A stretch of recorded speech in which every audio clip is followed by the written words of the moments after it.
esse é o nosso material correspondente ao módulo 2 da formação do Yellow Belt. Para os que participaram do módulo 1, a gente vai mostrar rapidamente o que aconteceu, mas só para passar rapidamente aqui também sobre a minha formação, tá? E o meu perfil. Eu sou Marcelo Rivas, sou pós-graduado em Engenharia Econômica, sou instrutor e Master Black Belt com 22 anos de experiência em produtividade e fui formado pela Six Sigma Academy, pelo International Six Sigma Institute e o The Council Six Sigma Certification, que são instituições internacionais para capacitação em Lean Six Sigma. Já capacitei mais de 3.500 profissionais na metodologia Lean Six Sigma em mais de 170 empresas.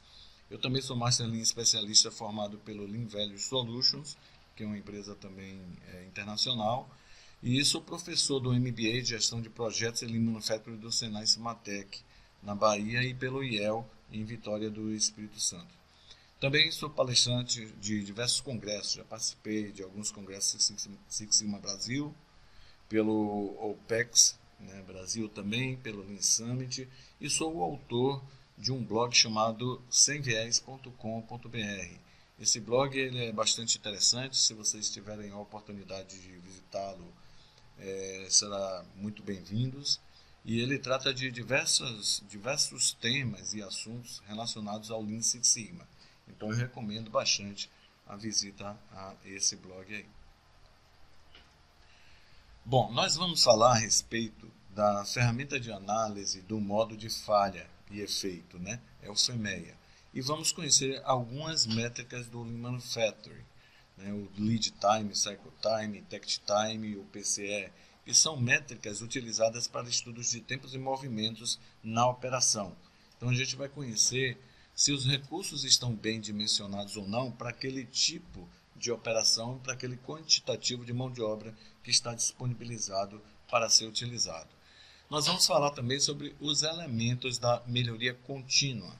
Tá? E aí a gente vai falar sobre o Quick Setup, que é uma técnica utilizada para reduzir o tempo de parada de qualquer coisa, seja um tempo de parada de uma sala cirúrgica, o tempo de parada de um leito para aprontar para um novo paciente que vai ser internado, o tempo de parada de um caminhão, o tempo de parada de uma máquina, porque todas essas unidades, todos esses equipamentos, eles são importantes na operação quando estão funcionando, mas quando eles estão parados, isso gera um prejuízo. Então a gente vai falar um pouco sobre a velocidade desse tempo de parada.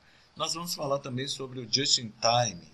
Just-in-Time é uma técnica utilizada de produção puxada, e nós vamos falar sobre algumas ferramentas utilizadas no Just-in-Time, como o Kanban, o Andon e o Pokayoke. Tá? Então são ferramentas que são utilizadas como elementos da melhoria contínua para agilizar a puxada da produção. Então nós vamos falar tudo isso nesse módulo aqui. Como vocês puderam observar, no módulo que nós trabalhamos, o módulo 1, a respeito do Yellow Belt, nós começamos descrevendo um problema corretamente. Então é importantíssimo que a gente saiba fazer a descrição correta de um problema através de algumas ferramentas. Dentre elas, o 5W2Hs é uma das ferramentas que a gente descreve corretamente o problema. Qual é o problema? Onde ele está acontecendo? Desde quando ele está acontecendo? Quem são as pessoas envolvidas? Então, essa ferramenta ela vai fazer com que a gente descreva corretamente um determinado tipo de problema que esteja acontecendo na empresa. Depois, nós identificamos os prováveis motivos desse problema, utilizando um diagrama de espinha de peixe e a ferramenta dos 5 porquês. Então, nós mostramos que para identificar possíveis motivos de um problema, nós podemos classificar esses motivos em um diagrama de espinha de peixe que contém 6 M's em categorias. Pode existir um problema de máquina, é um M, de método, é outro M, de meio ambiente, é outro M, de material, é outro M, de mão de obra, é outro M, e de medição, é outro M. Ou seja, os problemas, um problema ele pode advir de diversas possibilidades que estão elencadas e classificadas nesses M's. E também mostramos a ferramenta dos 5 porquês. A ferramenta dos 5 porquês, ela faz perguntas de porquês a respeito de um problema para que a gente chegue o mais próximo da causa raiz desse problema. Então a gente deu alguns exemplos lá, que se uma máquina está com problema, perguntamos por que a máquina está com problema. Aí alguém responde, porque o operador não está sabendo operar. Aí a gente pergunta novamente, por que o operador não está sabendo operar? Aí a gente responde, porque ele não estudou o método. Por que ele não estudou o método? Porque não existe o método. Então você começa a observar que o motivo da causa raiz do problema não é superficial, ele se aprofunda um pouco mais. E é por isso que a gente utiliza essa ferramenta dos 5 porquês. Depois nós vimos que podemos e devemos classificar as principais variáveis causadoras do problema.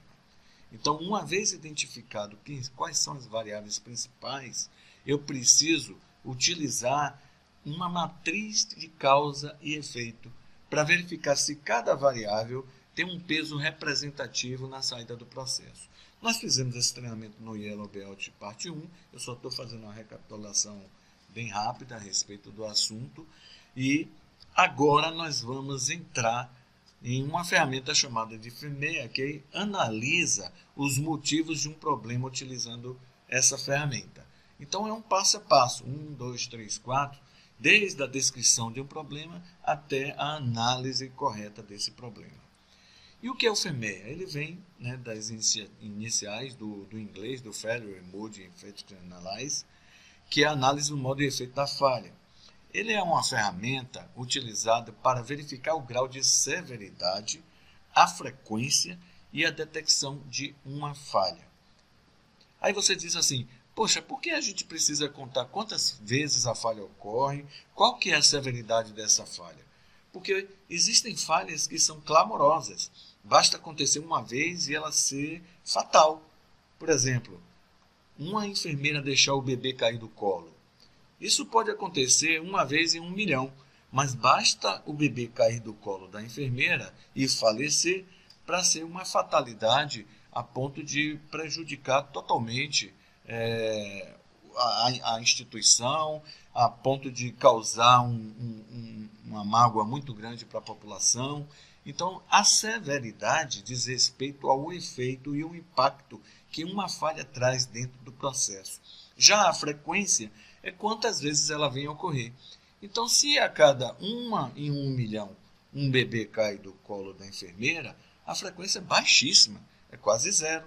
Mas a fatalidade tem uma severidade muito representativa nessa história.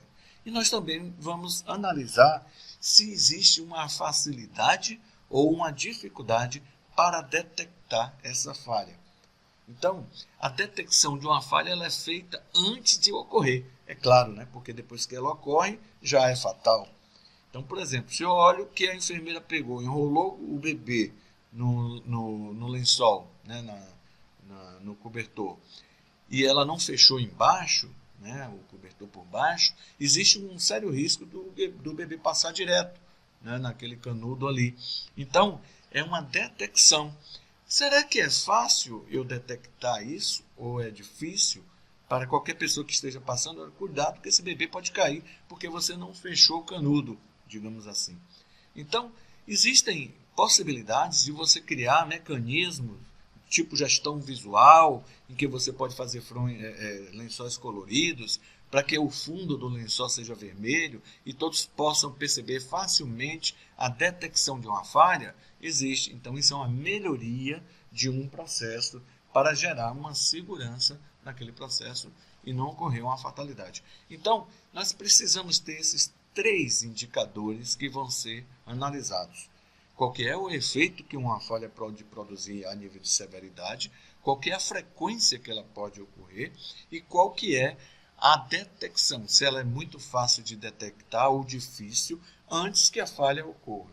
Então, o FMEA ele monta dentro de um contexto geral e alguns campos essa visão de projeção, de uma prevenção a uma falha ocorrer. O FEMEA pode ser aplicado tanto no desenvolvimento de um produto como em análise de processos. Se você utiliza o FEMEA para produto, é utilizado para prevenir falhas que poderão ocorrer quando você está desenvolvendo um produto. Aí tem os erros de engenharia, erros de compra de matéria-prima, erros de compra de insumo, erros de montagem. Tá? Então você está voltado para o produto. E existe o FEMEA de processo. O FEMEA de processo, ele previne as falhas que poderiam ocorrer na execução de um processo que, na maioria das vezes, os hospitais estão envolvidos. Né? Os hospitais são puros fluxos. Fluxo de movimentação de pessoas, de pacientes, de medicação, de prontuários, de documentos, né, de OPME. Então, o hospital é composto de fluxos, né, na maioria das vezes. Então, existem 10 passos a serem seguidos para que a gente possa montar um FEMEA. Algumas pessoas acham o FEMEA meio que burocrático, meio que maçante para ser desenvolvido, mas ele te dá uma garantia para prevenir uma falha. O FEMEA é uma ferramenta bastante utilizada na área de segurança. Segurança é saúde e meio ambiente. Então, quando existe uma prevenção de falhas na prevenção de acidentes, né, de uma empresa, por exemplo, o FEMEA ele é atribuído, né, e ele é preenchido com toda a cautela para que não aconteçam acidentes de trabalho. Então, a primeira coisa que a gente faz quando vai montar um FEMEA é identificar as etapas do processo que nós estamos analisando. E a gente vai dar um exemplo aqui depois. Né? Então, precisamos pegar cada etapa do processo e analisar o seu modo de falha, as causas do modo de falha, a severidade dessa falha, né, para poder analisar aí o impacto que ela pode trazer para a gente. Então, onde é que nós vamos pegar essas etapas do processo? Lá no mapa do processo. Então é preciso ter um mapeamento do processo, como é o processo desenvolvido, com aquelas caixinhas, uma a uma, cada etapa do processo, e analisarmos as possibilidades de falha de cada uma daquelas etapas do processo. Depois que nós pegarmos e identificarmos as etapas do processo, nós vamos informar lá no FEMEA qual que é o modo de falha de cada uma dessa etapa. Aí, vamos listar todos os efeitos dessa falha. Então, depois que eu informo o modo de falha, o que poderá ocorrer se a falha vier a acontecer? Então, eu vou mostrar os efeitos dessa falha no processo. Depois, nós vamos determinar uma escala para a severidade, ou seja, o efeito que a falha vai ocorrer. Existe uma tabelinha que eu vou mostrar para vocês e que nós vamos dar um grau de severidade para essa falha quando ocorre. Depois nós vamos listar quais são as causas potenciais de cada modo de falha. Observe que modo de falha não é causa. Né? A gente está falando que uma causa provoca um modo de falha em uma atividade do processo. Então, um modo de falha pode ter 3, 4, 5 causas. Então, por exemplo, a atividade é ligar o computador. O modo de falha é a anulação. O computador não ligou. Aí você pergunta, por que o computador não ligou? São as causas que podem advir pelo motivo do computador não ligar, que é o modo de falha.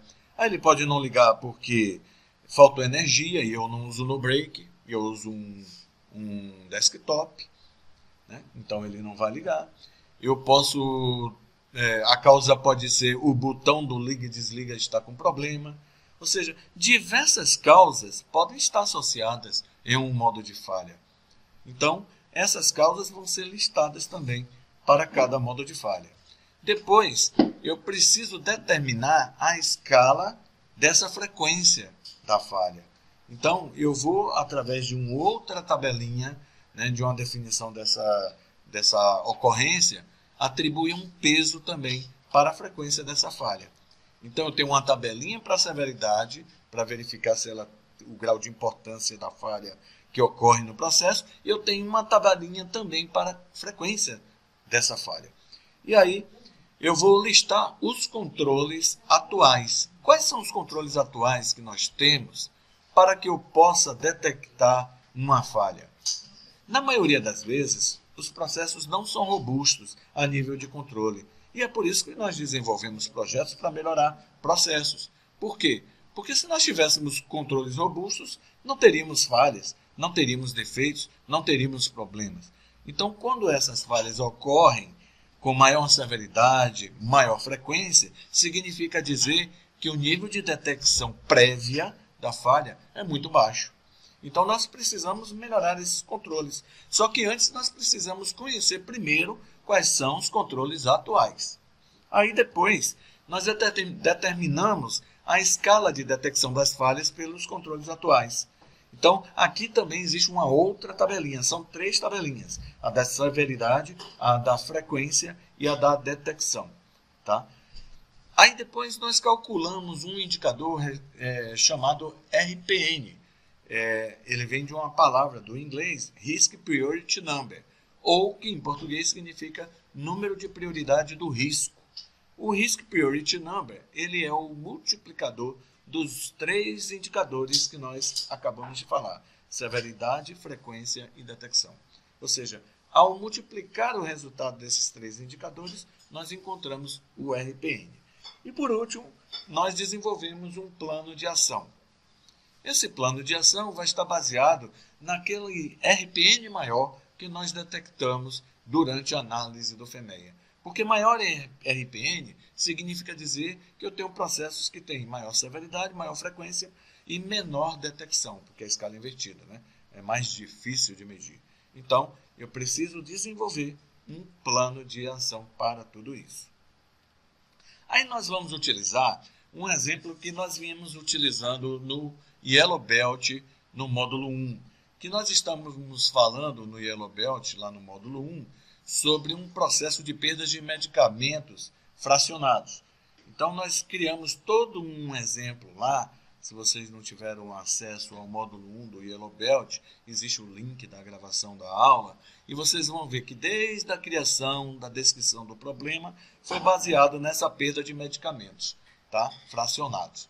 Aí, vamos pegar esse mesmo exemplo que nós estávamos fazendo lá no módulo 1, aplicar aqui no módulo 2 para o FENEA. Então, por exemplo, identifique os passos do processo e analise os modos de falha.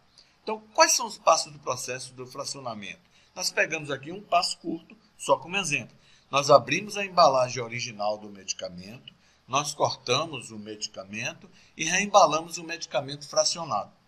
Então, essa é a atividade do processo, o passo do processo. Apenas 3. O passo do processo é a ação requerida em cada etapa para chegar ao seu objetivo. Aí, uma vez identificado qual que é o passo do processo, nós vamos identificar agora quais são os modos de falha de cada passo do processo. E o que é o modo de falha?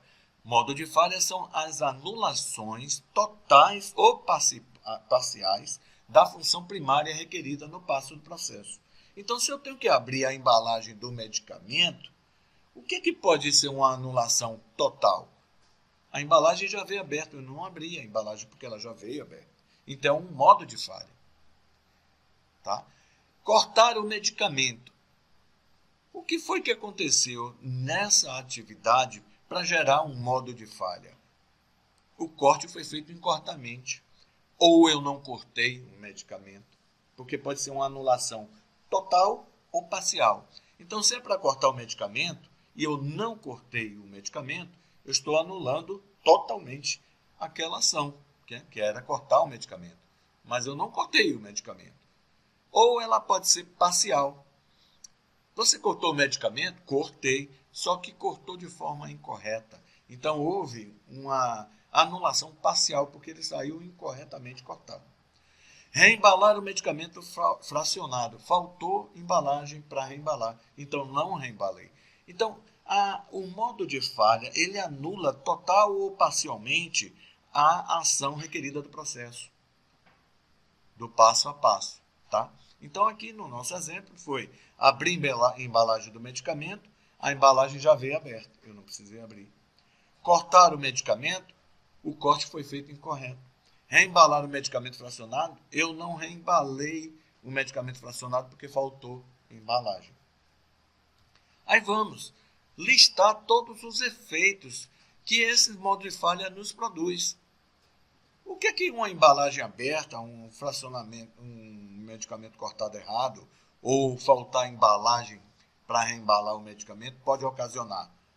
O medicamento pode não ser utilizado se a embalagem veio aberta, né?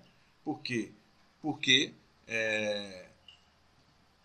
ele não está em uma condição segura para ser utilizado porque ele veio aberto. O corte incorreto ou o fracionamento incorreto do medicamento vai provocar o que como efeito, como consequência? Uma dosagem errada, né, para o paciente. E se faltar embalagem para reembalar o medicamento, esse medicamento ele não vai ser utilizado porque ele não vai ter como ser acondicionado. Então, esses são efeitos que são produzidos mediante os modos de falha que aconteceram durante as etapas do processo. Tá? Aí, eu preciso classificar em uma tabela a severidade do efeito. Ou seja, nós estamos falando aqui que o medicamento não vai ser utilizado, a dosagem vai sair errada e o medicamento não vai ser utilizado por falta de embalagem também. Tá? Qual que é o efeito disso? Essa tabela, ela elenca para a gente o grau de severidade desses efeitos. Então, por exemplo, se o efeito da falha é pequeno e é imperceptível para o cliente, ele não afeta a performance do cliente, a nota é a menor possível, é 1, por exemplo.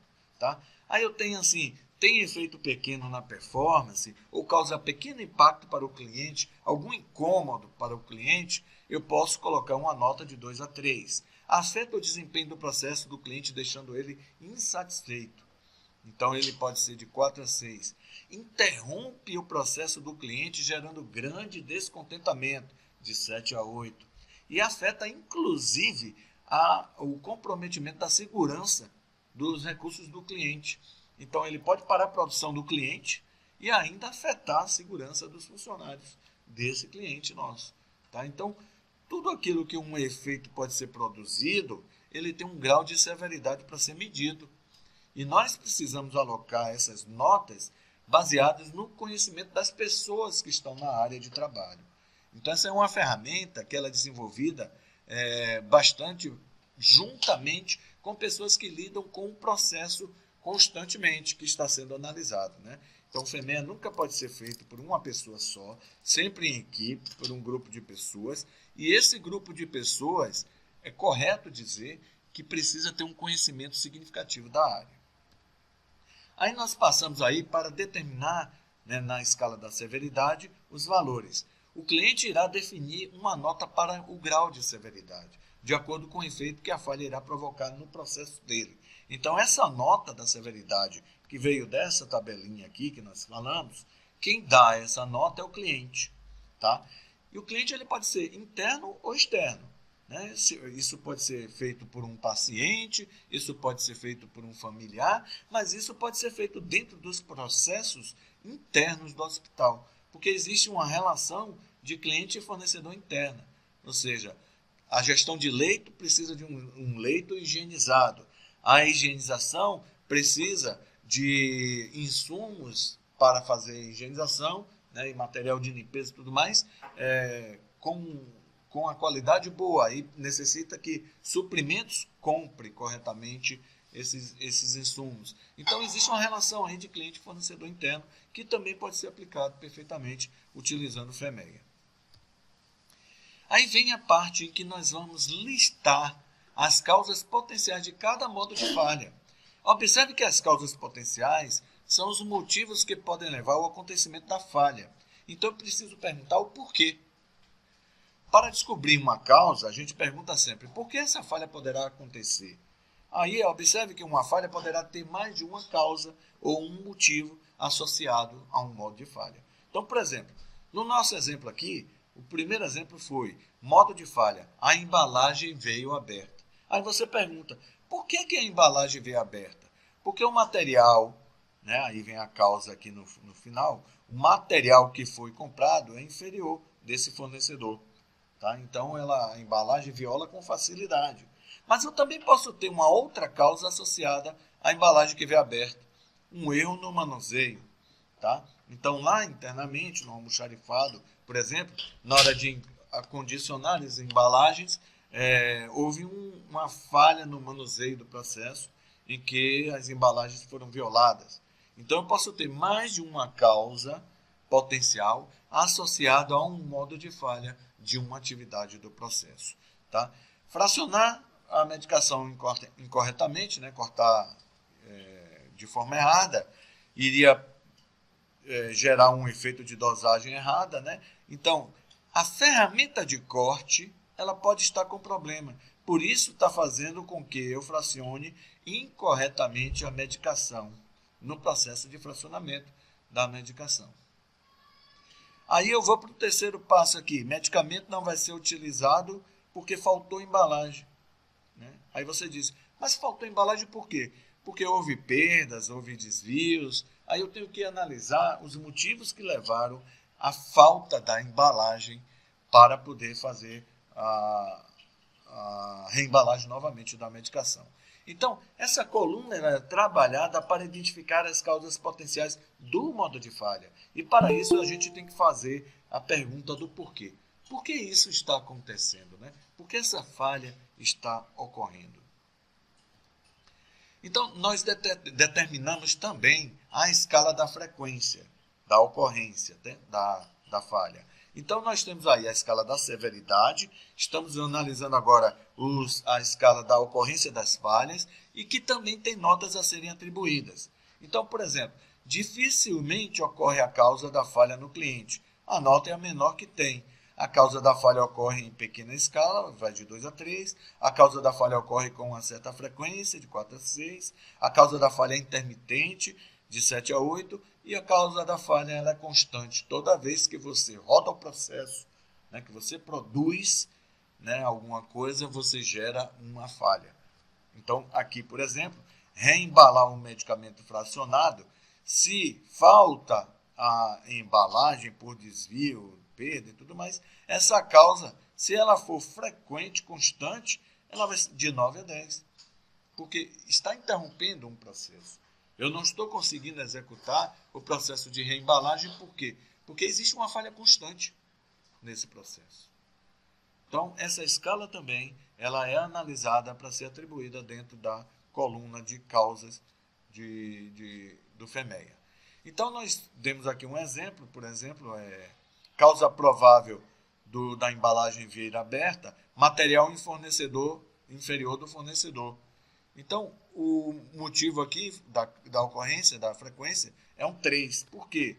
Porque a causa da falha ocorre em pequena escala. Então, às vezes, você está fazendo uma solicitação e o fornecedor envia o material, né, com a embalagem que pode vir aberta. O outro é o erro no manuseio. O erro no manuseio foi dado uma nota 7. Por quê? Porque foi analisado internamente que os motivos que geraram a abertura da embalagem ocorrem com mais frequência por falha no manuseio. Então, um 7 é a causa da falha, ela é intermitente. Ela acontece, não acontece, ela acontece, não acontece, por falta de procedimentos no manuseio dessa embalagem. Então, a nota da ocorrência é maior. E assim sucessivamente. Nós vamos atribuindo notas de ocorrência mediante aos acontecimentos que vamos atribuindo essas notas através de uma escala de ocorrência. Aí vem a parte dos controles. Liste os controles atuais. Se existem controles atuais e falhas ainda ocorrem, significa que os mesmos não são robustos. Se os controles fossem bons, a falha não ocorreria, né? Então a gente precisa melhorar. Aí eu coloco aqui o que é que nós atualmente fazemos para controlar uma falha do processo. Então, se a embalagem vier aberta, hoje atualmente eu reclamo para o fornecedor. Olha, você está mandando embalagem aberta aqui de medicação. Aí a gente não pode utilizar os medicamentos porque estão abertos, né? Vieram abertos e a gente não pode utilizar. Erro no manuseio dessas embalagens. Atualmente nós não temos nenhum controle. Você pode não ter nenhum controle em um processo. Olha, o pessoal manuseia lá internamente as embalagens para acondicionar lá no almoxarifado, mas não existe nenhum controle, ninguém é treinado, não existe este lado para cima, ou acomode apenas 5 pacotes, não existe nenhum controle. Então, você escreve, não tem. Tá? Fracionamento incorreto, ou corte incorreto para fracionar. A manutenção da ferramenta que está com problema, ela é uma manutenção corretiva. Então, isso ocasiona sempre uma falha para depois eu consertar. Então, toda vez que eu vou pegar a tesoura, o equipamento que eu vou fazer o corte, né, o da ampola, que é aquela peçazinha que quebra o bico da ampola, eu tenho que utilizar uma manutenção corretiva. Eu tenho que amolar a tesoura, ou eu tenho que ajustar a peçazinha que faz a quebra da ampola, né, os parafusozinhos. Então, assim, eu só faço alguma coisa na ferramenta quando ela quebra. Então, é uma manutenção corretiva. Então, a falha termina ocorrendo. Após a falha ocorrer, eu faço conserto da ferramenta. Então, são controles atuais que não são robustos, porque se eles fossem robustos, eu não estaria melhorando o processo, em que eu preciso detectar essa falta de robustez desse controle. E essa falta de robustez desse controle vai fazer com que eu pense melhor para utilizar controles mais robustos. E esses controles mais robustos é que vão fazer a diferença lá no plano de ação que nós vamos utilizar. Tá? Aí nós vamos então para a detecção da falha. Se a falha é fácil ou difícil de detectar antes dela ocorrer, não é depois que ela ocorre. Porque toda falha depois que ocorre, ela é detectada. Por quê? O cliente reclama, liga para o 0800, para o saque, entra no site para reclamar daquele problema. Então, nós não estamos preocupados em analisar a detecção da falha depois que ela ocorre. A preocupação é em detectar a falha antes da sua ocorrência para que não chegue na mão do cliente. Então, eu uso também uma outra tabelinha. O processo é totalmente automatizado e as falhas são facilmente detectadas. Então, eu uso tecnologia, eu uso todo um processo automatizado e a sirene toca, a luz acende, o processo trava na esteira. Então, tudo isso são processos automatizados que fazem com que a falha não chegue a ocorrer. Então, a nota é bem pequena, porque é facilmente detectado pela automatização. O processo não é automatizado, mas existem procedimentos operacionais com o pessoal treinado para evitar as falhas. Então, já não tem um processo tecnológico, não tem um processo automatizado. Eu necessito da avaliação das pessoas, dos funcionários. Então, tem que ter gente treinada, existe possibilidade de falhas, por quê? Porque o ser humano é passivo de erro, às vezes de desatenção, às vezes o funcionário está chateado, às vezes um funcionário às vezes é proposital. Então, assim, quando você tira da máquina e passa para a mão de obra, começa a existir alguma variação no processo. Então, significa dizer que essa detecção ela não é 100%. Existe uma possibilidade de falha nessa detecção. Aí a nota passa a aumentar. Não existem controles automatizados nem procedimentos operacionais, mas as pessoas se preocupam em evitar o acontecimento das falhas. Então, assim, olha, não tem nada automatizado, nenhuma tecnologia, e ninguém aqui é treinado, mas eu não quero que a falha ocorra. Então, ela tenta dar o melhor de si, a melhor forma de trabalho para resolver e não ocorrer a falha. Só que não existe um padrão. Quando pessoas se preocupam e não existe um procedimento operacional, você trabalha com operações despadronizadas. Cada um faz de sua forma, tentando não provocar essa falha. E isso é muito ruim. Por quê? Porque algumas pessoas pensam de um jeito, outras pensam de outro, para não provocar a falha e termina fazendo de forma diferente. Então precisa existir um padrão também. Então, a nota aí também aumenta, vai de 4 a 6. As ações são corretivas e não preventivas. Então sempre vai ocorrer a falha. Né? Então, se depois que a falha ocorre é que eu detecto, as ações passam a ser corretivas. E aí a nota já é 7 a 8. E não existe uma preocupação com a ocorrência da falha, é a pior situação que existe, né? Por quê? Porque o processo não está tecnologicamente montado, as pessoas não são capacitadas ou treinadas, não existe um padrão, não existe uma vontade, um querer de não acontecer a falha, e simplesmente elas trabalham naquele processo sem se preocuparem com uma falha. Aí é a pior situação que existe. E a nota de detecção é muito mais difícil, é de entre 9 a 10. Tá? Então existe também uma tabelinha aqui para detectar as falhas. Né? Então é severidade, frequência e detecção. 3 tabelinhas para montar os nossos indicadores. Então aqui foi dado um exemplo, né? Um 7, um 9, um 8 e um 9 para cada nota da detecção, para esses controles atuais. Né? Quando eu reclamo ao fornecedor, fica difícil, porque a falha já aconteceu. Eu não tenho um controle aqui para armazenar as embalagens. Então é altamente difícil detectar a falha. Né? Manutenção corretiva também já aconteceu, né? E aqui não tem um controle. Então essas notas de detecção saíram altas. Observe que eu tenho 3 indicadores: a nota para a severidade, a nota para a frequência ou ocorrência das falhas e a nota para a detecção. A severidade diz respeito ao efeito, a frequência diz respeito às causas e a detecção diz respeito aos controles que nós temos atualmente para analisar. Aí, o que acontece? Existem 3 resultados de indicadores aí: severidade, ocorrência e detecção. Eu vou multiplicar esses 3 indicadores em cada linha para encontrar um indicador único chamado, que é o principal, RPN, o Risk Priority Number, ou número de prioridade do risco. O que o RPN faz? Ele vai nos dar um grau de prioridade de resolução desses problemas mediante os principais pesos acontecidos para a severidade, detecção e ocorrência. Então, se existem diversas ações a serem adotadas, a partir de maiores RPNs é onde nós vamos dar prioridade. E aí, nós precisamos trabalhar com essa colunazinha aqui, que é justamente a multiplicação de cada um dos indicadores de severidade, ocorrência e detecção. 8 vezes 3, 24, vezes 7, 168. Tá? Então, se nós observarmos aqui na coluna do RPN, nós temos um valor de 504 aqui, que é o maior RPN para essa situação. As embalagens que vêm aberto por erro no manuseio, né, para armazenagem.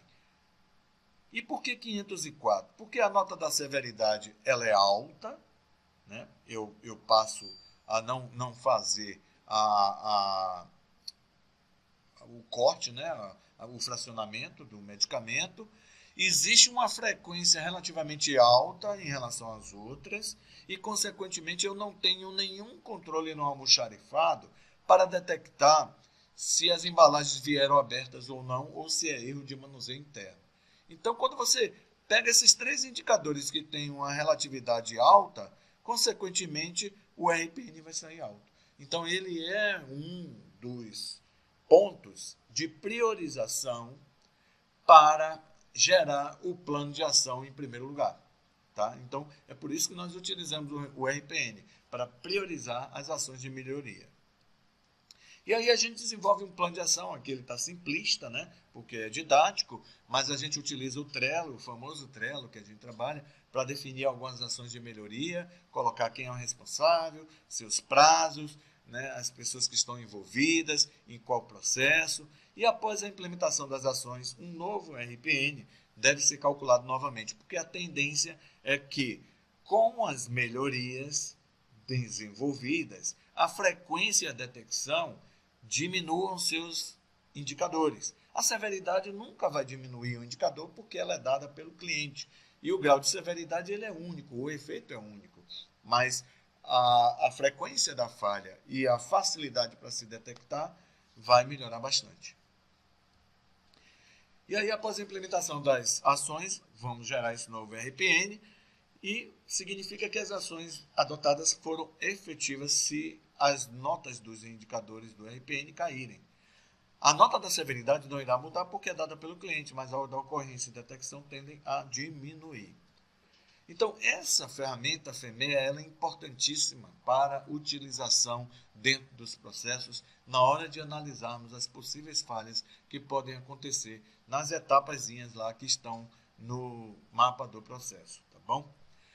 Vamos falar agora a respeito das métricas do Lean Manufacturing, ou seja, nós falamos das ferramentas qualitativas. Essas ferramentas qualitativas que nós falamos desde o início, que nós estávamos tratando lá a respeito no Yellow Belt módulo 1, todas elas são ferramentas que são trabalhadas em grupos, em equipes, e elas são empíricas, né? Elas sempre são dadas alguma nota, né? Na matriz de causa e efeito a gente deu uma nota, nós fizemos a ferramenta do 5 porquê, nós fizemos agora o FEMEA, que também é atribuído uma nota, mas é empírico, é através do sentimento das pessoas, através do conhecimento do processo, das pessoas que estão lá no chão de fábrica, na gestão da rotina, no Gemba lá desenvolvendo suas atividades, é que elas mostram seus sentimentos através do conhecimento e atribuem essas notas. Mas a parte do Lean Manufacturing, que trata sobre as métricas, ela é bastante importante porque é uma forma quantitativa que nós passamos a utilizar métricas para verificar estudos de tempos e movimentos para balancear recursos. E é a partir daqui que nós vamos conhecer esse ponto que diz respeito ao balanceamento dos recursos.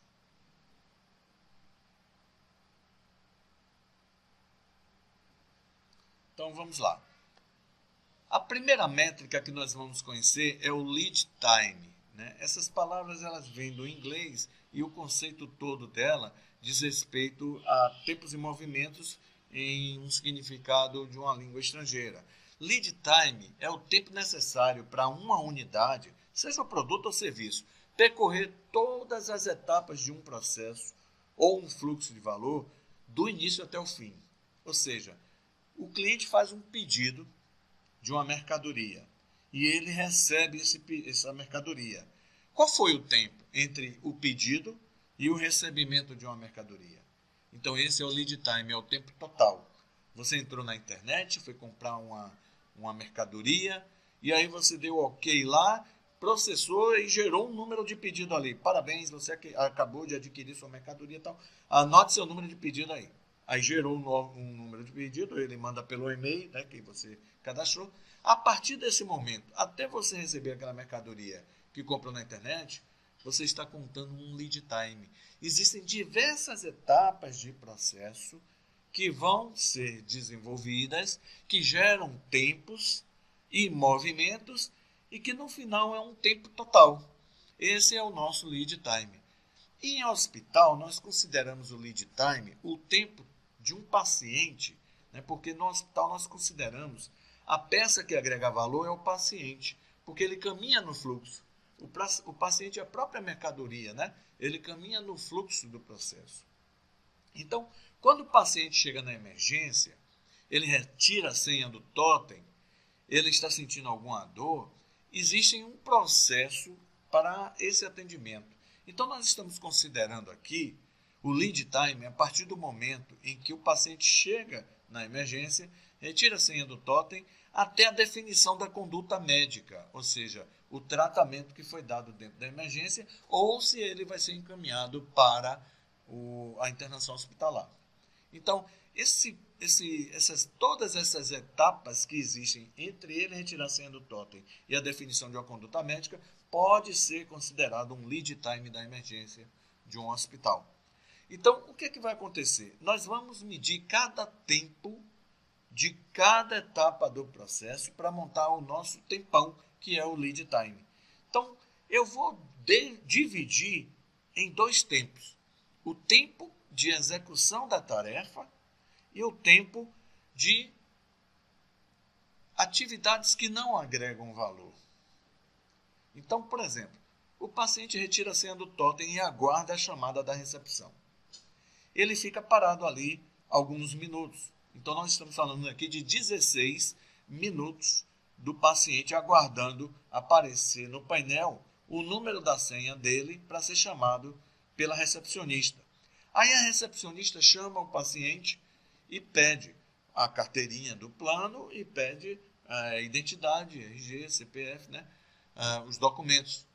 E aí ela vai processar, vai abrir uma tela de computador, ela vai digitar os dados do paciente, vai pedir autorização para a consulta ou o procedimento. Então, tudo isso ela fez em 6 minutos. Todo o tempo de espera que o paciente teve demorou 16 minutos. Então, na recepção, existe um tempo de 22 minutos atendendo o paciente. Só que 16 minutos ele ficou esperando o atendimento. E 6 minutos foi o tempo efetivamente que foi feito com o paciente para ser atendido. Aí a recepção imprimiu a ficha de autorização, o paciente assinou e ela disse: aguarde ali para você ser chamado pela classificação de risco. Se não usar o protocolo de Manchester, ele vai seguir um trâmite dessa parte aí. Então, aí você vai aguardar a classificação de risco para colocar a cor da pulseira no pulso. Aí, 11 minutos você permaneceu ali naquela cadeirinha ao lado esperando a definição da classificação de risco. Aí, a enfermeira pegou e te chamou em 7 minutos, ela fez algumas perguntas básicas, né, verificou os sinais vitais e tudo mais e colocou a pulseirinha no teu pulso e disse: aguarde o médico te chamar. Aí você vai para uma outra cadeirinha próximo ao consultório médico, a portinha lá do consultório médico, e aguarda 27 minutos ser chamado pelo médico da primeira avaliação. Aí você passa 10 minutos dentro da salinha, o médico te chamou, e aí ele faz algumas avaliações contigo, algumas perguntas, alguns históricos e tudo mais. E se você tiver, por exemplo, uma dor no tornozelo, ele vai te encaminhar para o raio-x, né? Porque normalmente ortopedistas e médicos que avaliam a parte ortopédica pedem diretamente uma imagem. Aí, resultado, o que vai acontecer? Você vai se dirigir para a sala de exames e aí vai passar um outro tempo lá esperando na sala de exames. Isso eu mostrei no primeiro dia lá do White Belt, tempos e movimentos, os desperdícios que existem na emergência do hospital. Então, você tá vendo aqui que você tem para cada etapa do processo, eu tenho 22 minutos aqui, eu tenho 18 minutos aqui, eu tenho 37 minutos aqui na avaliação, eu tenho 81 minutos nos exames e tenho mais 21 minutos na reavaliação para a definição da conduta médica. Então, esses tempos todos que estão aqui, nós geramos uma análise de tempo de agregação de valor, 87 minutos, que são os verdinhos, 6 mais 7 mais 10 mais 60 mais 4. Então, eu tenho 87 minutos de agregação de valor. E os vermelhinhos não agrega valor, 92 minutos. 16 mais 11 mais 27 mais 21 mais 17 minutos, 92 minutos. Aqui é onde estão todos os desperdícios do processo. Movimentação desnecessária, esperas, superprocessamentos, superproduções, geração de estoques, tudo que faz você atrasar, esperar, se movimentar desnecessariamente, gera desperdício. Então, eu classifico o lead time total, né? O lead time é 179 minutos, que é 87 minutos agregando e 92 minutos não agregando, totalizando 179 minutos de lead time. Só que eu tenho separado aqui o tempo que agrega do tempo que não agrega. Por que nós utilizamos essa separação? Para verificarmos o PCE. Então, lead time é 179 minutos. Aí, o PCE é a eficiência do ciclo do processo. Representa quantos por cento o tempo que agrega valor no tempo total do lead time. Então, eu tenho 87 minutos agregando valor em um total de 179 minutos. Quanto representa isso? Um PCE de 48,6%. Ou seja, o PCE ele é o percentual de tempo de agregação de valor em relação ao lead time total. Tá? Então, já tenho aí o conceito de lead time e o conceito de PCE. O próximo conceito é o tempo de ciclo. E o que é o tempo de ciclo? Aí é o tempo em que uma unidade, uma peça, um paciente, um documento, leva em cada uma das etapas do processo.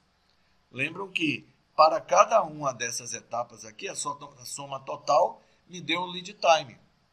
Só que cada etapa dessa aqui tem seus tempos, que são os tempos de ciclo.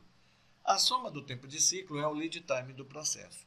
Este tempo também inclui tempo de parada, de espera, de preparação, de carregamento, ou seja, tudo aquilo que não agrega valor está embutido no tempo de ciclo também.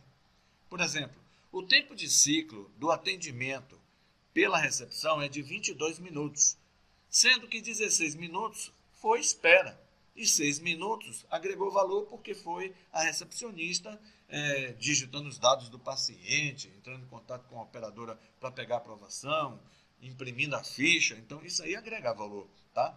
É para fazer o cadastramento do paciente. Mas o paciente ficou lá esperando 16 minutos. Por exemplo, se na hora de pegar a ficha lá impressa, a impressora não tinha papel, então você teve que pegar a resma de papel no almoxarifado. Por que você está pegando a resma de papel nesse exato momento e não existe um processo controlado para abastecer essa resma antes de iniciar o dia de trabalho?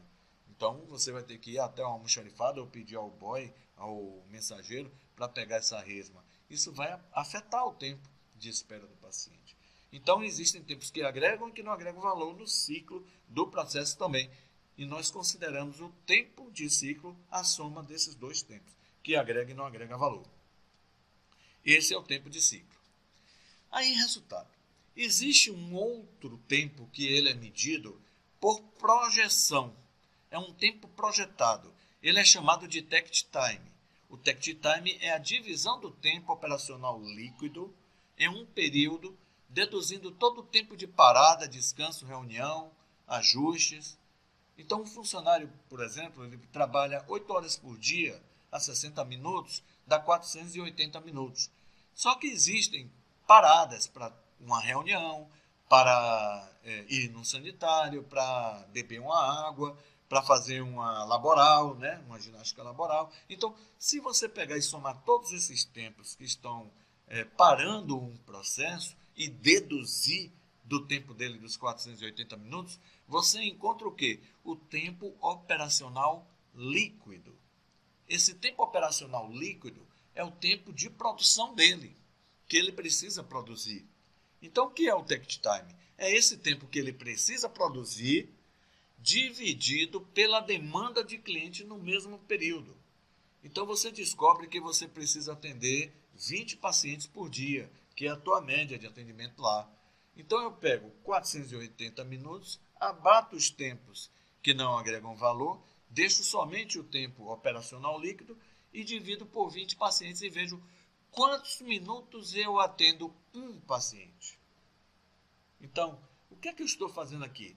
Uma projeção do tempo que leva para produzir uma peça, ou um atendimento, ou um paciente, fazer uma atividade. O takt time dita o ritmo de uma produção, ajustando a demanda, o tempo e a velocidade de um fluxo. Então, o takt time é uma projeção. Quanto tempo operacional você tem, dividido pela quantidade da demanda que você tem. Aí ele vai dizer, mediante esses recursos, que é o tempo operacional que você tem, dividido pela essa necessidade da demanda, você atende tantos minutos para cada unidade que você venha a produzir ou a atender. Tá? Aí o que eu vou fazer? Eu vou comparar o takt time com o tempo de ciclo, para verificar se está balanceado ou não, que é a próxima tela que a gente vai ver. Então, por exemplo, se eu pego esse exemplo, existe uma parada diária de 52 minutos para fazer diversas atividades que não são atividades do processo. Né? Vai no sanitário, beber uma água, fazer uma laboral, tem reunião com o chefe e tal. Ou seja, você tem 52 minutos de tempo que não está no seu processo. Então eu pego 480 minutos, que representa 8 horas a 60 minutos, né, de um turno, e diminuo desses 52 minutos, me dá 428 minutos. Eu tenho uma quantidade de atendimentos levantadas históricas de 20 pacientes por dia. Quando eu pego 428 minutos e divido por 20, eu encontro a quantidade de minutos por paciente que eu preciso atender, 21,4 minutos. Para cada paciente que eu atendo, eu tenho que atender em 21,4 minutos. Então, esse é um tempo projetado, calculado, esperado pela quantidade de recursos que você tem em termos de hora e a demanda que você precisa atender. Aí observe, no exemplo da recepção, o takt time foi de 21,4 minutos que a gente viu aqui da recepcionista, que é a projeção do tempo de atendimento por paciente na recepção. Já o tempo de ciclo da recepção, que é esse aqui, olha, foi 22 minutos.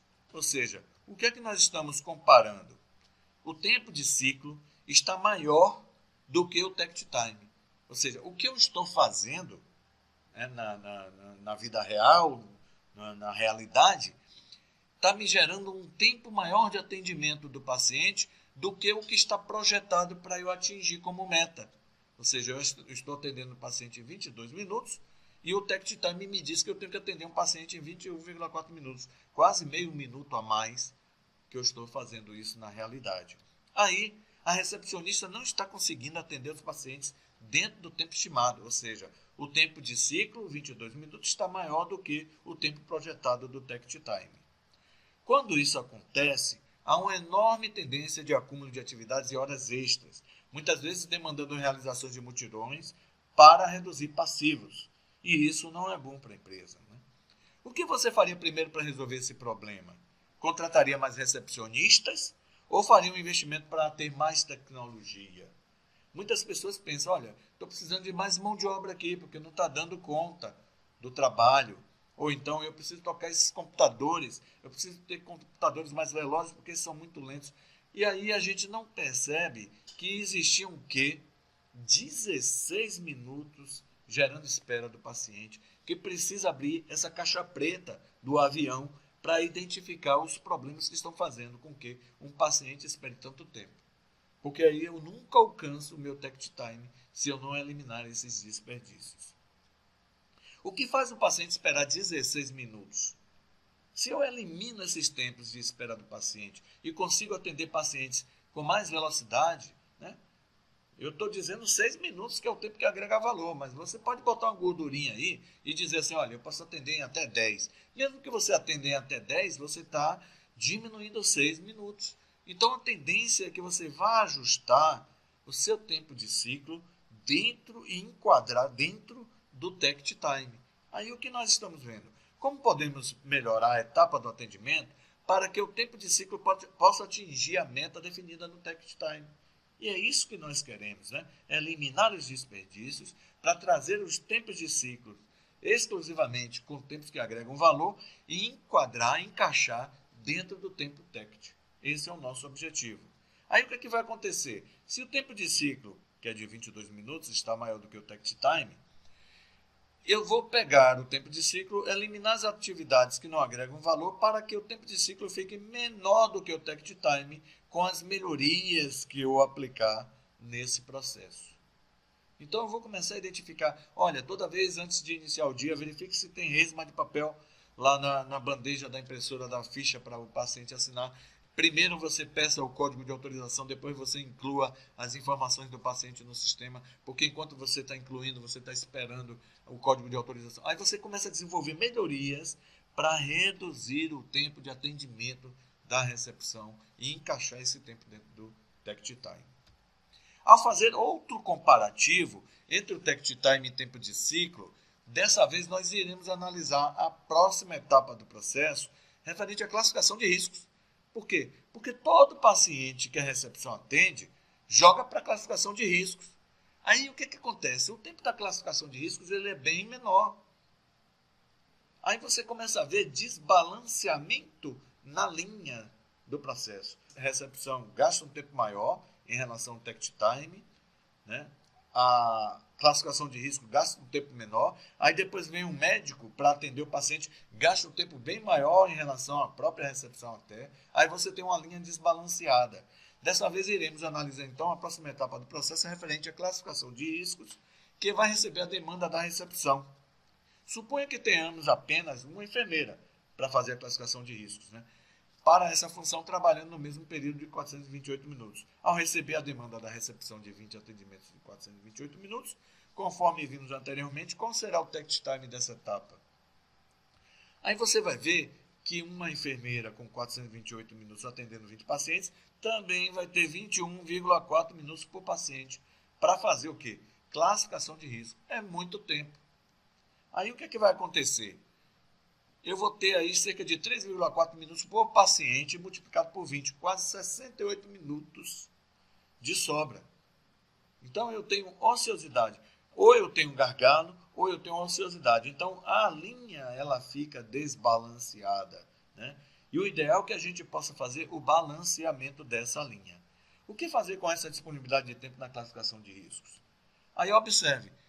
Podemos observar que a linha de atendimento ao paciente necessita ser balanceada. Balancear a linha significa nivelar a produção em relação aos tempos, dando a mesma carga de trabalho às pessoas ou máquinas em um fluxo para anular os gargalos. Aí algumas pessoas falam assim, mas a classificação de riscos ela não pode ir para a recepção. O médico não pode fazer classificação. Existem regras, existem sindicatos, existe uma lei trabalhista em que diversas situações elas são amparadas por essas leis e você não tem aquele funcionário multifuncional, tá? Na indústria você ainda encontra aquele operador que ao mesmo tempo que ele faz uma etapa do processo, ele analisa outra etapa, mas na área de atendimento hospitalar, algumas situações são colocadas que são travadas em função das questões trabalhistas.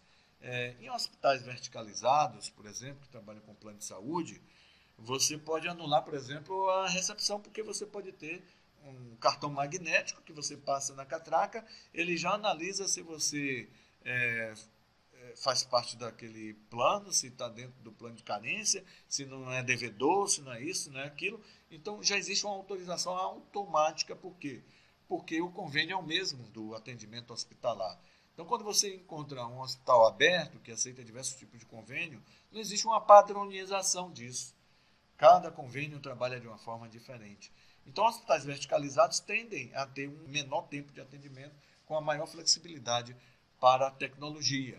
Aí você tem, por exemplo, o médico, ele substitui até a classificação de risco. Então, quando você passa o cartão magnético na catraca, automaticamente, se você tiver de esperar algum tempo, vem um profissional médico com um tablet já pegando todas as suas informações. Então, assim, a tendência é que a gente dê velocidade nesse fluxo para simplificar todas essas atividades, para que a gente possa ter mobilidade, né, flexibilidade e caminhar em uma linha de nivelamento da produção.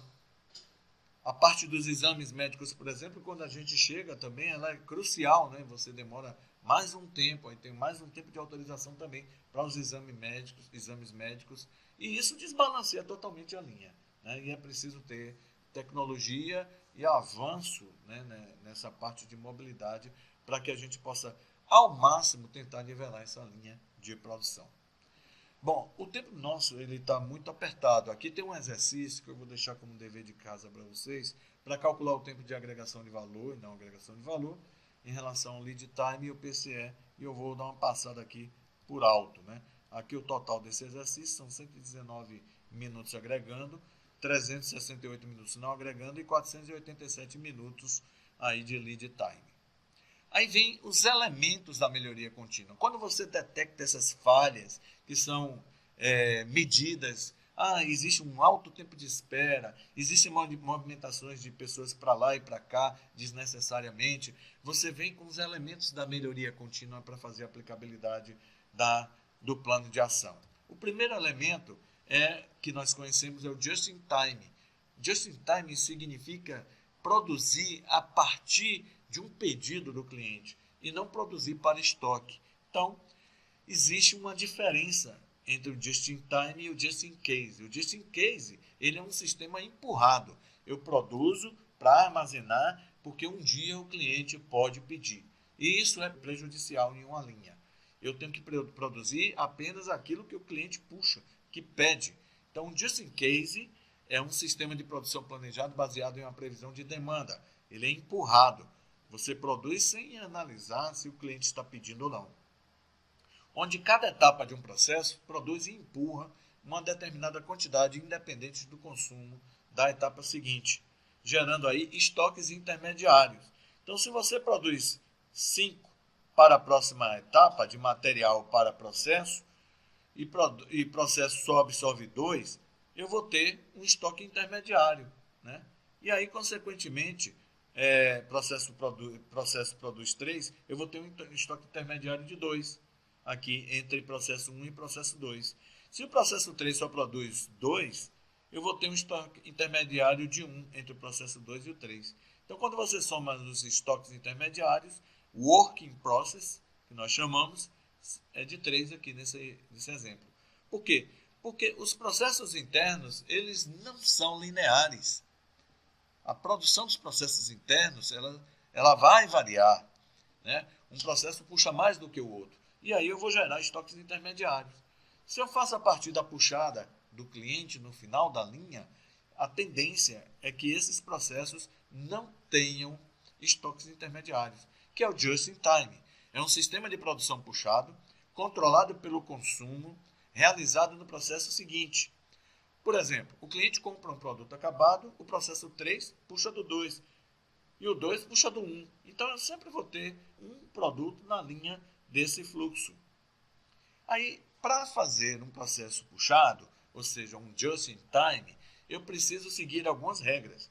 Eu tenho que ter, por exemplo, as máquinas ou os equipamentos sequenciados de acordo com o fluxo do processo, para que ninguém saia andando para lá e para cá com movimentação desnecessária para pegar algo que esqueceu ou mandar para um outro lado, né, de uma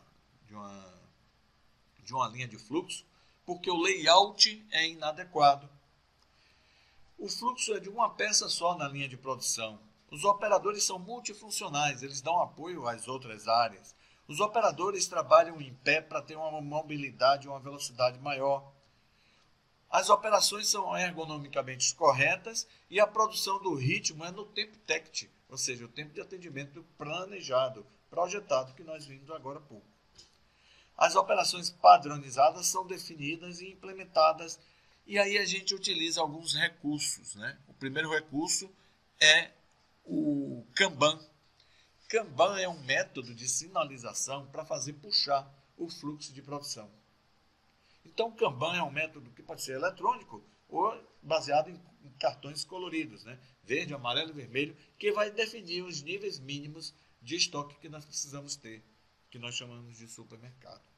O Kanban é um cartão, é um meio de comunicação visual simples e rápido de gestão diária da produção. Ele faz o quê? Controla o estoque em processo, dispara a reposição para material, né, para recompor, e promove a melhoria contínua, porque ele trabalha com a quantidade mínima de estoque para produzir. Quais são as regras que precisamos ter com o uso do Kanban? O processo subsequente ele deve vir do precedente, assim que solicitado. Tá? Então, o Kanban ele é puxado do antecedente para o precedente. Qualquer retirada sem o uso de um cartão do Kanban descontrola o fluxo. Qualquer retirada maior que é especificada no Kanban também descontrola o fluxo.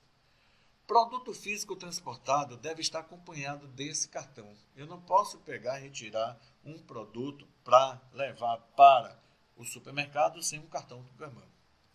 Processos precedentes devem produzir a quantidade exata para o subsequente. Produção superior à requisitada pelo Kanban descontrola o fluxo.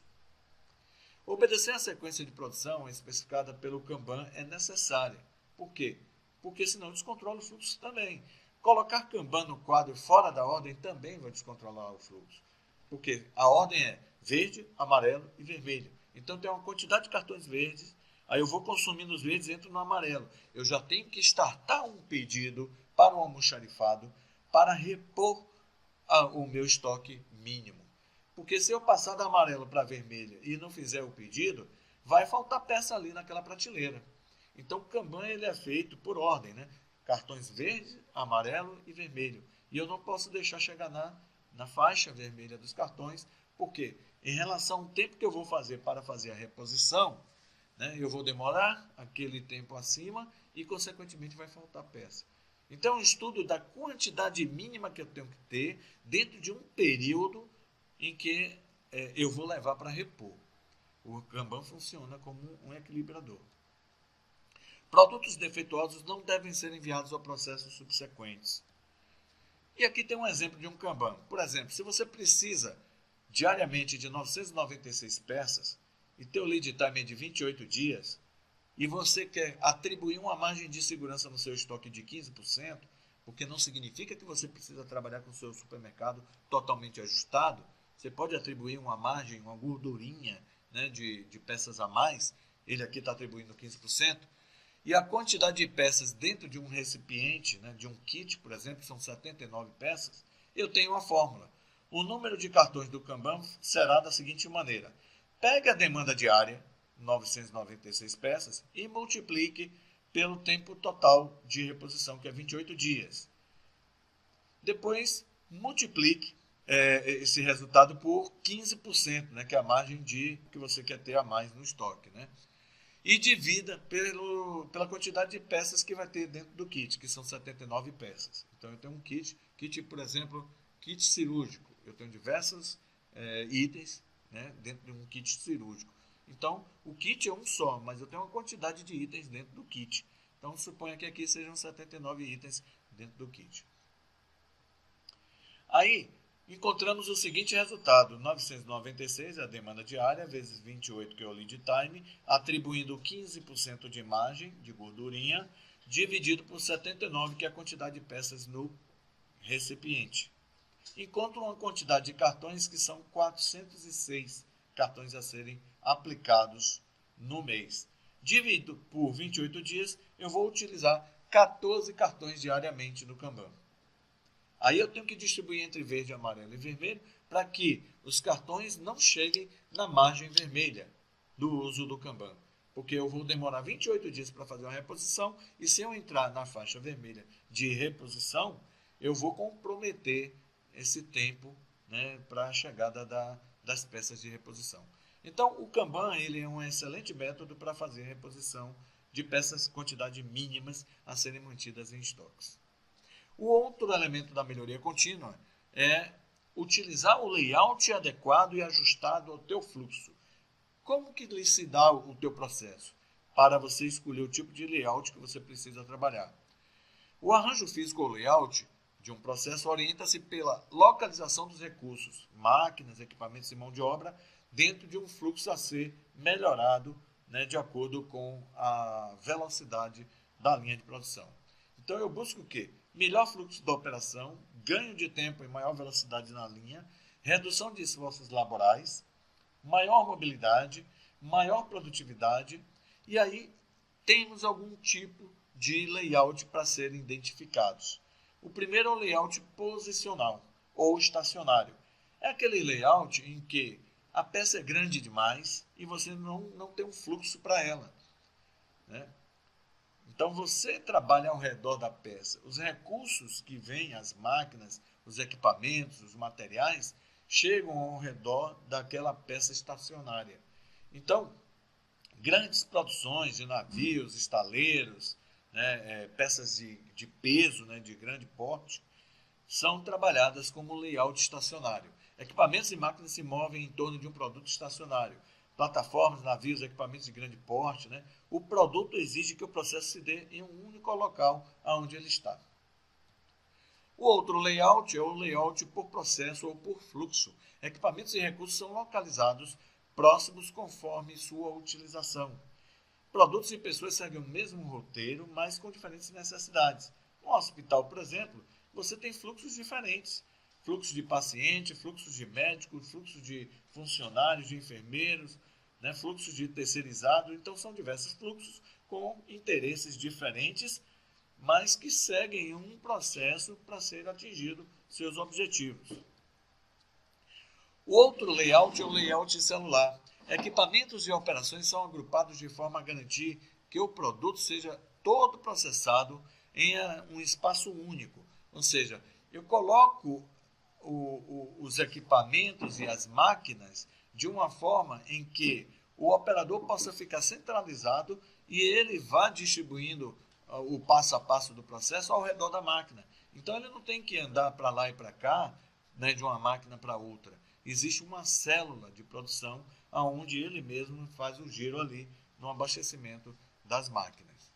E a UTI ela é um layout celular, porque a enfermeira verifica os sinais vitais do paciente, verifica o fluxômetro, ou seja, todos os equipamentos estão ao redor do paciente ali.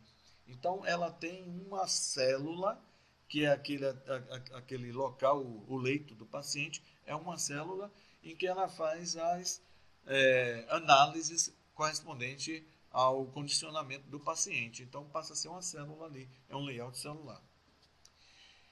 E o layout para produção em série, esse é o mais conhecido, eles são utilizados em montadoras, em produções seriadas, né? Os materiais fluem uniformemente ao longo de uma linha, né? Seguindo um fluxo. Se você aumenta a velocidade da linha, consequentemente vai contra a quantidade de recursos que você tem disponíveis. Nós aplicamos aí em montagens de automóveis, restaurante, em self-service, isso é um layout de produção em série, fábrica de montagem de componentes, todos esses são layouts em série.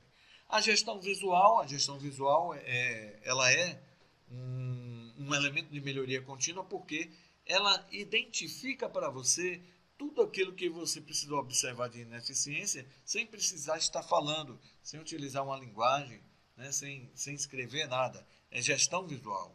São ferramentas simples e de baixo custo, disponibilizam informações visuais rapidamente através de sinais ou cores e permitem também o gerenciamento em tempo real. Influenciam, direcionam ou limitam o comportamento. E ela tem uma comunicação rápida e precisa. Por quê? Porque quando você chega em um local de trabalho, você não precisa falar nada. Você vê uma anormalidade facilmente por questão de visualização, a organização do local de trabalho, se o serviço está adiantado, atrasado ou no prazo, ou se o processo de trabalho está com problemas. Então, eu consigo verificar através da gestão visual com facilidade e aplicar melhorias somente com sinalizações. Aqui, por exemplo, se o processo está atrasado e alguém diz assim, rápido com isso, quantas peças o operador acha que precisa produzir por dia? Olha, você está atrasado, ande logo com isso. Vamos produzir mais peças. Ele não sabe quantas peças irá produzir por dia. Então ele vai fazer a coisa muito atropelada. Ele é capaz de se acidentar, é capaz de fazer mal feito. Então eu preciso ter o quê? Uma gestão visual. Então, se ele tem um quadro, né, de programação, de controle da produção, ele sabe dizer exatamente quantas peças ele precisa atualizar aquela demanda que está atrasada. Né? Ele precisa produzir 21 peças até o dia 27 de abril, ele está no dia 19 de abril, completou 13 peças. Então, se você observar, nesse local de trabalho é controlado visualmente, porque até o dia 27, ele menos 19, né, que é o dia daquele dia que ele está analisando, são 8 dias, ele produziu 13 para produzir 21, 8 peças. Então, faltam 8 dias para ele produzir mais 8 peças para atualizar a demanda dele. Então, além da demanda do dia, ele tem que produzir uma peça por dia a mais. Ou seja, utilizando sempre planilhas de acompanhamento de performance e quadros de visualização de controle, a produção passa a ser uma coisa mais visual do que ande logo com isso. Então, essa é uma facilidade do Andon. E é por isso que você encontra diversas informações através de quadros e sinalizações de painéis. Os controles visuais também transmitem informações importantes associadas a uma necessidade disciplinar, normalmente padronizadas em formas de alertas e riscos. Então, não é só a questão de quadros de controle, mas eles sinalizam perigos também. Um outro elemento da melhoria contínua é a utilização de dispositivos à prova de erro, ou seja, Pukayoke. Pukayoke é uma palavra que vem do japonês que significa dizer que é um dispositivo à prova de erros que está sendo utilizado ali para eliminar a falha. São dispositivos simples e engenhosos que evitam a ocorrência dos erros nos processos e evitam a chegada de defeito no cliente. Muitas vezes são desenvolvidos pelas mesmas pessoas que estão na própria área de trabalho, que participam do processo. E aí produz a ação imediata e efetiva. O controle do carro, por exemplo, remoto do carro, é um Pukayoke. Né? Os sensores de localização, a luz acende quando você chega, né? Isso é um Pukayoke. Ou seja, utilização de portas USB de acordo com o guia do pendrive, é um Poka-Yoke. Janelas pop-up que você precisa escolher uma alternativa no sistema, é um Poka-Yoke. Então são dispositivos à prova de erros. O Poka-Yoke foi desenvolvido para eliminar e prevenir defeitos antes que sejam percebidos pelo cliente na aquisição do produto ou serviço. Normalmente são práticos e fáceis de manusear e não possuem custo elevado. Um Poka-Yoke poderá combinar, acoplar as peças em montagens para dar velocidade ao processo. Eu posso utilizar guias para dar direcionamento e formato ao produto. Eu posso detectar proximidade e deslocamentos em forma de sensores. Temporizadores, cronômetros.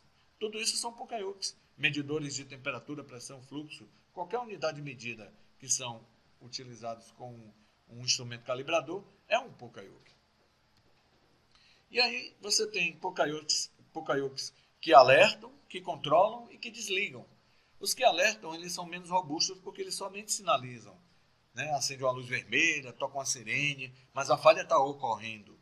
O Poka-Yoke de controle são aqueles em que desvia o fluxo do que está sendo produzido errado.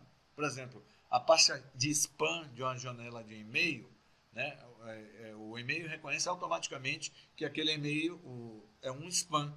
Então não vai para a caixa de entrada, vai para a janela de spam. Então isso é um Poka-Yoke.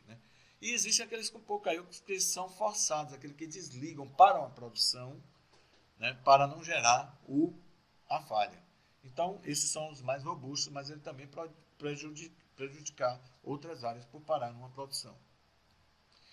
E aqui tem o grau de efetividade do Poka-Yoke. Se eles são mais forçados e preventivos, eles são os melhores. Se eles são menos forçados e corretivos, são os piores. E por fim, tem o SMAD, que é o Quick Setup.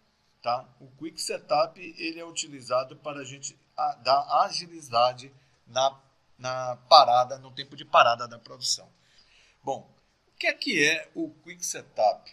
É uma técnica utilizada para fazer com que aquele equipamento, aquela máquina, ou aquela sala cirúrgica, ou aquele leito, passe o menor tempo possível parado. Porque o que nós queremos é girar, vamos girar o leito, vamos girar a sala cirúrgica, a gente está sempre pensando em girar. O caminhão tem que girar, não pode ficar parado no pátio, a máquina tem que girar, não pode ficar parada. Então, o tempo de parada desses equipamentos, dessas unidades, prejudica consideravelmente as metas. O tempo de parada de um leito faz com que ele gire menos. E se o leito gira menos, eu interno menos pacientes. Então, eu tenho que analisar quais são os motivos que estão fazendo com que aquele leito passe mais tempo parado, ou aquela sala cirúrgica, ou aquela máquina. E essa técnica ela é utilizada no SMAD, o Quick Setup que a gente vai conhecer a partir de agora. O tempo de setup é o tempo de parada de uma máquina. Em hospitais, consideramos o tempo de salas cirúrgicas e os leitos parados como o tempo de setup. O tempo pós-término de uma cirurgia, por exemplo, para retirar o instrumental, a sobra dos kits, materiais, higienizar a sala, colocar um novo instrumental, que veio lá da CME, materiais também, kits, e iniciar uma nova cirurgia a partir do momento em que o anestesiologista anestesia o paciente, é um tempo de setup. É a recuperação do paciente anterior até a anestesia do paciente posterior. Então, quando o paciente anterior acordou, se restabeleceu, ele vai para o RPA, mas a sala precisa ser preparada novamente para uma nova cirurgia. Então, esse tempo de parada vai a partir do acordar do paciente anterior até o dormir do paciente posterior, porque é o tempo de sala parada. Aí, o tempo entre as cirurgias deve ser reduzido porque é um período sem valor agregado. Em outras palavras, a sala está ociosa e não irá produzir cirurgias enquanto não estiver disponível. Aí o que acontece? Se você pega e vai bipar os invólucros dos medicamentos e coisas que você utilizou na cirurgia dentro da sala cirúrgica, e só vai depois de bipar, ainda vai higienizar e tudo mais, o tempo de setup vai aumentar. Então, existem algumas situações em que nós podemos fazer com que esse tempo de setup seja reduzido ao máximo para que você possa girar mais a tua sala cirúrgica ou teu leito. Às vezes a gente encontra hospitais em que estão fazendo duplicação de leitos, de ala, de sala cirúrgica, mas que eles têm um tempo enorme de parada de produção. E você pensa que ele está saturado e não está. Esse tempo de parada é desperdício. Aí o cara está com 10 salas cirúrgicas e diz assim, eu vou construir mais 5 salas. Será que você precisa construir mais 5 salas cirúrgicas para atender essa demanda? Ou tuas 10 salas que você está fazendo cirurgias não está girando como deveriam girar, devido a esse tempo de setup ser alto? Então a gente precisa primeiro observar o processo, a ineficiência, o desperdício, ajustar ao máximo, eliminar esse desperdício, para que eu possa assumir que exista uma saturação e opte por ampliação. Eu não posso buscar uma ampliação do leito ou da sala cirúrgica tendo desperdícios dentro do meu processo e não estarem sendo analisados. Então o tempo de setup é uma técnica também que é observada, o quick setup, para reduzir esse tempo ao máximo.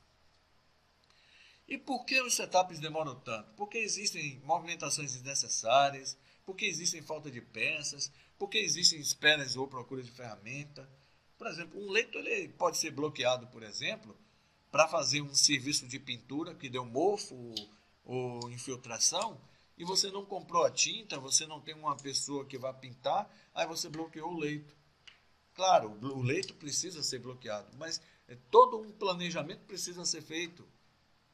E aí, consequentemente, o que é que vai acontecer? Existem esperas.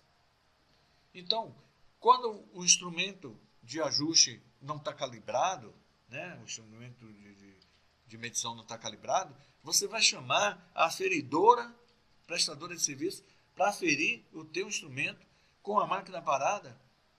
A balança que eu preciso pesar aqui os equipamentos. Não, eu não tenho que fazer isso com a máquina parada. Então existe uma técnica. Essa técnica Quick Setup, ela é chamada para trazer as atividades que eu possa ao máximo utilizá-las, essas etapas, com a máquina ainda funcionando. Então, o Single Minute Change of Die é a técnica que nós utilizamos, o SMED, de um planejamento para reduzir o tempo de parada de uma máquina ou de uma área, melhorando o giro e a disponibilidade requerida em alguns processos. Porque quando eu reduzo o tempo de setup, eu tenho mais horas disponíveis para a produção. Um setup é realizado por diversas atividades classificadas como atividades internas, são aquelas que requerem que a máquina esteja realmente parada, né? Colocação de uma peça, eu não posso meter a mão lá dentro de uma máquina para trocar uma peça com ela rodando, então eu tenho que parar a máquina. Ajuste e posicionamento, né, de materiais, testes, eu só posso fazer um teste se a máquina estiver ligada. E eu também tenho as atividades externas. As atividades externas são aquelas que são realizadas com a máquina em operação. Então, por exemplo, preparar todas as ferramentas para fazer o setup, né? Para fazer a manutenção, a limpeza da máquina. Verificar se eu tenho disponibilidade de peças sobressalentes para não estar procurando ou comprando ou mandando buscar peças com a máquina parada. Disponibilidade de pessoas que vão participar dessa parada. Cadê o mecânico? Cadê a pessoa que vem fazer essa manutenção? Ela está na área, ela já está ciente? Houve um aviso prévio, um ajuste de agenda para que ela esteja disponível exatamente no momento que a máquina for parada? Né? A empilhadeira, será que a empilhadeira vai estar disponível de acordo com o cronograma que a gente estabeleceu e tal? Então, existe um planejamento prévio, completo, para ser adotado para a execução do setup, do tempo de parada de uma máquina. E no hospital não é diferente, né? Quando você vê o médico questionando porque as caixas da CME ainda não subiram, né, lá na sala cirúrgica. Está tudo pronto para efetuar a cirurgia, mas ainda não chegaram as caixas da CME, porque a CME não teve aquele planejamento adequado e tudo mais. Então, toda essa técnica de combinações de plano, de cronometragem, de agendamento para a realização de uma atividade, ele precisa ter uma gestão em cima desses tempos. Então, o que a gente faz? A gente utiliza um checklist, então define passo a passo a atividade do processo de parada. Após executar esse passo a passo da atividade do processo de parada, eu preciso dar o check, já fez isso? Já fez aquilo? Já. Verificar as agendas das pessoas que estão envolvidas e planejar a parada. Então, muitas vezes você vê o paciente teve alta hospitalar, não houve sinalização do leito, não houve rádio passando para dizer que o paciente teve alta hospitalar, o leito fica lá parado em berço esplêndido, esperando o primeiro sinal para ser dado para a higienização. Aí a higienização vem, efetua a higienização e aí tem que fazer a forração. Aí essa passagem de bastão entre as equipes, ela é muito lenta. E é uma coisa que normalmente não tem dono. Por quê? Porque se você perguntar ao gestor da higienização, ele vai dizer, não, a higienização é feita aqui em 22 minutos. Mas até a higienização terminar e chamar a forração é feita em 5 minutos. Mas se você somar esses dois tempos, não dá 27 minutos. Dá 45, 50 minutos, 1 hora. Por quê? Porque quando um aciona o outro, até o outro chegar nessa passagem de bastão, demora muito tempo.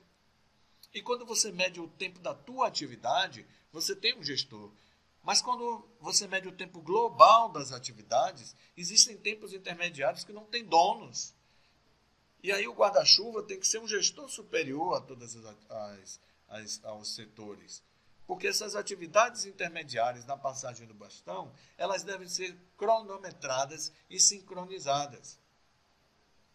Porque senão a higienização termina e o leito fica lá de novo, parado em berços esplêndidos, esperando a forração. Aí a forração termina até acionar a gestão de leito. Então, o leito demora muito tempo para poder ser disponibilizado novamente. Aí quando você vai ver o giro do leito, está lá embaixo. O intervalo de substituição do leito, altíssimo, o ISL. O que faz com que essa gestão não tenha eficiência? A falta de planejamento, a falta de visão, a falta de cronologia, tudo isso influencia. E aí a gente tem que utilizar essas técnicas de melhoria contínua, né? Esses elementos da melhoria contínua. Modifique as atividades para reduzir o tempo de setup. Verifique se alguma atividade pode ser eliminada, primeira coisa, né? Tem atividade repetitiva que pode ser eliminada? Verifique se tem atividade que pode ser combinada umas com as outras ou unificadas. Transforme atividades internas em externas. Ou seja, eu posso fazer alguma atividade com a máquina operando para preparar o setup, ou eu tenho que parar a máquina para mandar pedir tinta para pintar, bloquear o leito, para mandar pedir tinta para fazer manutenção. Então, eu preciso ter a habilidade de observar as atividades que podem ser desenvolvidas, que eu não preciso ainda bloquear o leito. Reorganize a sequência das atividades, combine ou treine pessoas para acelerar o término dessas atividades e simplifique ou melhore os métodos de trabalho e padronização dessas atividades. Também podemos implementar atividades paralelas, ou seja, 50% do tempo de setup pode ser reduzido através de atividades simultâneas e não lineares, né? Não interdependentes, porque aí você não consegue fazer, uma depende da outra. Mas se elas são paralelas, né? são simultâneas, eu posso atribuir essas atividades paralelamente. E aí o que eu faço? Existe um procedimento para reduzir o tempo de setup. Monte uma equipe multifuncional para analisar o setup. Registre o setup atual em vídeo e verifique quais são os recursos e procedimentos existentes onde pode ser melhorado. Analise aí se o layout está de acordo com o fluxo para o setup e estude melhor os horários e cronogramas de parada. Então, é um passo a passo que vai fazer com que a gente analise corretamente de que forma está sendo elaborado o setup e quais são as melhorias que nós poderemos empregar nesse setup. Aqui tem um exemplo muito prático. Saída do paciente e entrada do paciente novo lá. Retirada do MATMED, retirada do instrumental, higienização, limpeza, envio do novo MATMED, envio do novo instrumental. Tudo isso é tempo de parada. Aí, de que forma a gente pode converter as atividades para que elas possam ser feitas com o paciente ainda na sala para sair, e eu já adianto essas atividades. Por exemplo, você chamar a maca para a retirada do paciente, espera o paciente acordar, chama a maca, demora mais 10 minutos para a maca chegar com o paciente acordado. Será que eu posso fazer um acionamento prévio, próximo ao paciente se restabelecer? Bipar medicamento, invólucro, tem que ser fora da sala. Então, existem algumas atividades, que aqui tem um exemplo, eu não vou entrar no detalhe por causa do tempo, mas vocês podem observar: solicitar maca, conduzir paciente ao RPA, retirar instrumental da sala, lançar consumo de sala, retirar MATMED. Vocês observam cada uma das atividades com seus tempos. Aqui do lado esquerdo, nós temos os tempos cumulativos. E aqui o tempo da tarefa.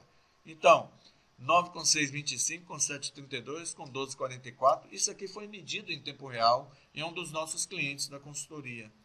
E aí nós vimos que todas essas atividades eram feitas de forma interna. O que é interna? Com o paciente ainda depois que tinha saído da sala. A sala parada, né? O paciente já saiu, aí tudo isso, solicitou a maca, aí o paciente saiu. Conduziu o paciente, retirar instrumental da sala, lançar consumo de sala, retirar MATMED para devolução. Tudo isso aqui estava sendo feito dentro da sala. Tem coisas que tem que ser feitas dentro da sala. Mas por que eu posso migrar de atividade interna para externa? Para quê? Para reduzir o tempo de parada da sala de cirurgia. Então, essa é uma folha de trabalho para observação e análise do setup, em que pode ser montada para poder analisar o Quick Setup. Aí tem um exemplo aqui de um tempo de sala, né? Quanto tempo a sala fica parada? 4 horas por dia. São 4 setups de 1 hora em média. Qual o custo da hora da sala de cirurgia? R$14 a hora. Então, quanto custa essa hora parada, né? São 4 horas por R$14, dá R$56 por dia de sala parada. Aí, se você reduz isso pela metade, né? Ao invés de ter 4 setups de 1 hora, tiver 4 setups de 30 minutos, né? A gente está falando de 2 horas aí só, a metade. Então, o tempo de parada cai pela metade. O custo da sala cai pela metade, né? Da sala parada, R$28. E não é só isso. Você reduziu o custo de 56 para 28. Não, eu estou tendo a possibilidade de encaixar um procedimento a mais por dia, com duração de até 2 horas. São 20 procedimentos mês.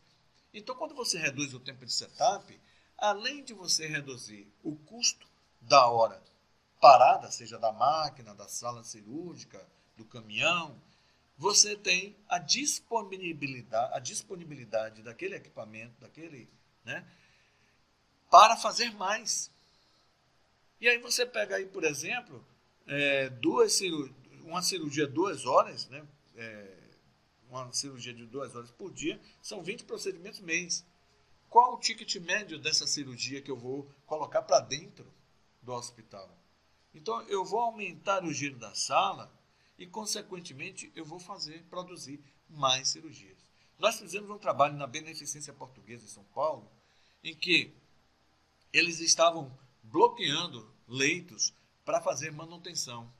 E ele bloqueava um leito de cada vez para fazer manutenção. Nós fizemos um trabalho de Quick Setup lá, em que ele pôde entregar 5 leitos para manutenção de vez. E a gente sabe que obra é tempo, e tempo é dinheiro. Então, se você entrega uma sala cirúrgica, né? Se você entrega uma sala cirúrgica por vez, o tempo da obra se estende. Se você entrega 5 salas cirúrgicas por vez para fazer a obra, o tempo encurta. E como foi que nós conseguimos aumentar de uma sala para 5 salas cirúrgicas? Através de Quick Setup e redimensionamento de cirurgias. Nós compactamos a quantidade de salas, baseado no Quick Setup, sobrou mais salas para poder fazer a melhoria da sala, né? Da sala cirúrgica. Então, isso fez com que a velocidade da obra aumentasse pela disponibilidade de mais salas e a redução do tempo da obra caísse.